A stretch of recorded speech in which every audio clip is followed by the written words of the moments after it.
My name is Gerald Rockford, and I am doing the video portion of my capstone project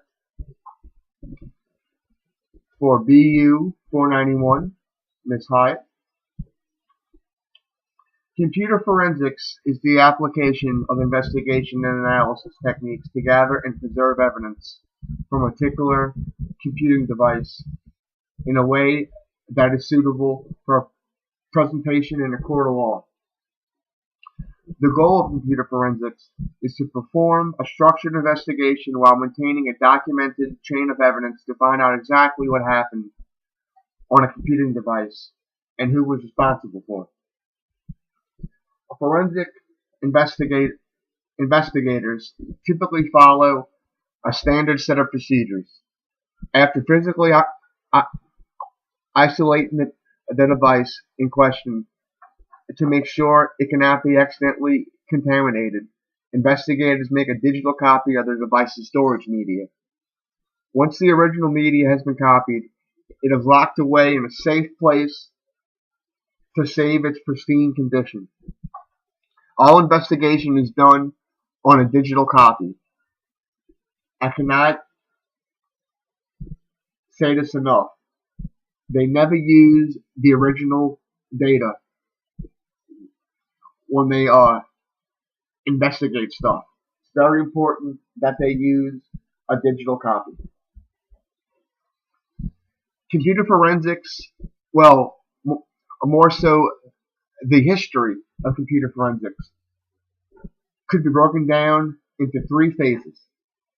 The first is the ad hoc phase, which is basically they knew what computer forensics was and they understood how it could be helpful in certain aspects of the law, but they didn't have enough knowledge yet for it to be used in law yet. It was still kind of sketchy when it came to like bringing that stuff up in court. They didn't have enough programs to gather media yet, or data for that matter. So they knew it was helpful, but they didn't have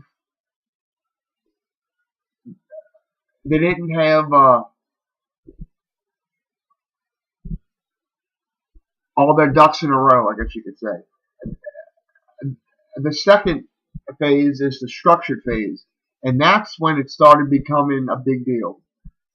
They started making laws for computer forensics. They started coming out with more tools, like programs and such to extract data. They started coming up with a set of procedures on how to use computer forensics. So it was getting good. It started becoming like a big deal. And now the third phase, which we're still in, it's called the enterprise phase.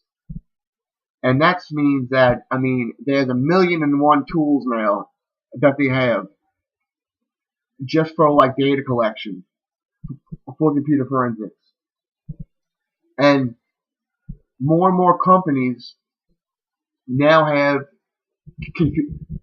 computer forensics departments, just so it's kind of like a plan B.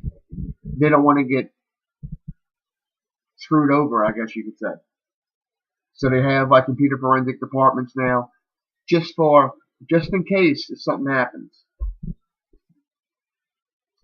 More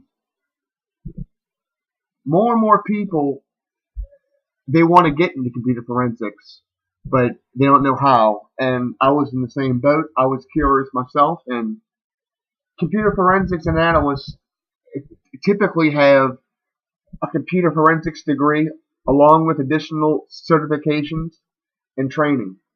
A computer forensics program should train students in the legal aspects of data collection, operating systems, network techniques, and how to manage malicious software and mobile devices like iPads and cell phones and all that good stuff.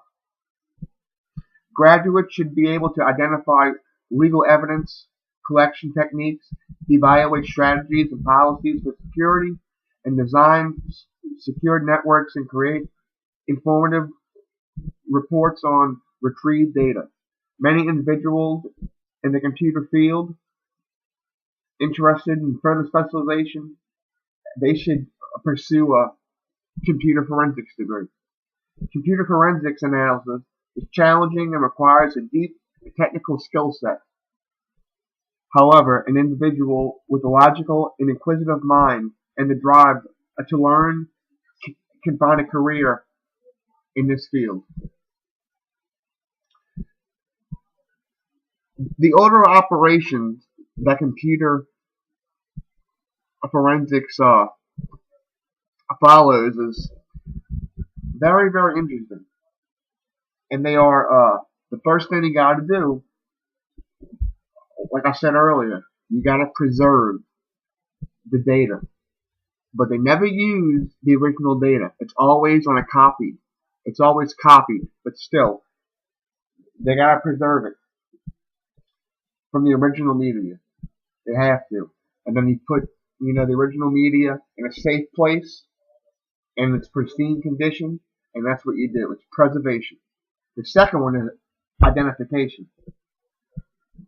You have to find out where you're going to be looking for it, for the data. Like servers and floppy disk and files and such. You have to know beforehand where I'm going to be looking for this data. And the third thing is extraction. Once you know where you're going to be looking, you got to extract the data from the places. It's any evidence found that's relevant to the investigation is very important. But the hard part is that you're going to have to be sifting through millions and millions of pieces of data just to find stuff that you need. Very time consuming. I can see how that can be a pain in the butt for computer forensic investigators. And the final step is interpretation. So we figured out where to go to find the data. We went through all these pieces of information just to find the stuff that you need. And once we have the stuff that you need, we have to interpret it. Now this is a big deal because